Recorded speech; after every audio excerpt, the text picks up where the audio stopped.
चंद्रपूर, वणी, आर्णी लोकसभा क्षेत्राचे भाजपा, शिवसेना, रिपाई महायुतीचे उमेदवार हंसराज अहिर यांनी जिल्हा निवडणूक अधिकारी यांच्या कार्यालयात आपला उमेदवारी अर्ज दाखल केला। तत्पूर्वी पटेल हायस्कूल समोरील छत्रपती शिवाजी महाराज चौकातून महायुतीचे उमेदवार हंसराज अहिर यांची भव्य रॅलीद्वारे ढोल ताशांच्या निनादात मिरवणूक काढण्यात आली। यावेळी उपरोक्त सर्व प्रतिनिधी तसंच युती पक्षाचे पदाधिकारी, जिल्हा परिषद सदस्य, नगरसेवक, पंचायत समिती सदस्य व हजारोंच्या संख्येत कार्यकर्ते व युती पक्षाच्या विविध आघाड्यांचे पदाधिकारी, भाजपा, शिवसेना, रिपाई युती पक्षाचे समर्थक तसंच विविध क्षेत्रातील मान्यवर नागरिक या रॅलीमध्ये सहभागी झाले होते।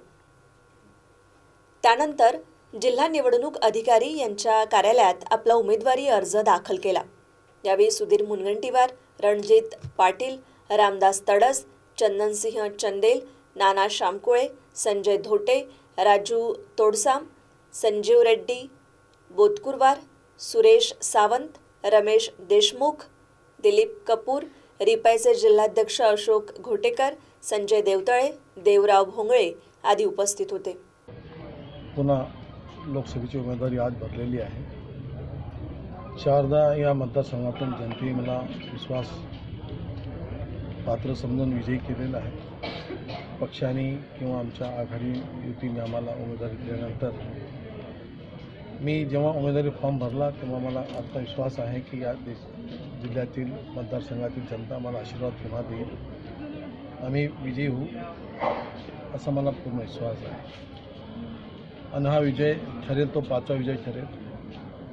प्रधानमंत्री नरेंद्र मोदींच्या नेतृत्वामध्ये मी गेली 5 वर्षापासून सरकारमध्ये काम करतो आहे आणि सरकारची कामं पाहता, गती पाहता देशातील जनतेचा पूर्ण विश्वास सरकारवर आहे, मोदींच्या नेतृत्वावर आहे। आज चंद्रपूरच्या शक्तिदायिनी माता महाकालीचा आशीर्वाद घेऊन महायुतीच्या माध्यमातून या मतदारसंघाचे महायुतीचे अधिकृत उमेदवार हंसराज अहिर यांचा आम्ही आवेदन अर्ज सादर केलेला आहे। विजयाबद्दल आमच्या मनात विश्वास आहे, विजय निश्चित होईल याबद्दल कुठेही शंका नाही। या जिल्ह्यामध्ये शिवसेनेचा कार्यकर्ता असो, भारतीय जनता पार्टीचा कार्यकर्ता असो, RPI आठवले गटाचा कार्यकर्ता असो, जानकर साहेबाच्या पक्षाचा कार्यकर्ता असो, सर्वजण हृदयापासून या लोकसभेच्या विजयासाठी काम करणार आहे। या मतदारसंघात माननीय मोदीजींच्या नेतृत्वात व माननीय देवेंद्र फडणवीसांच्या नेतृत्वामध्ये विकास कामाचा झंझावात लोकांनी अनुभव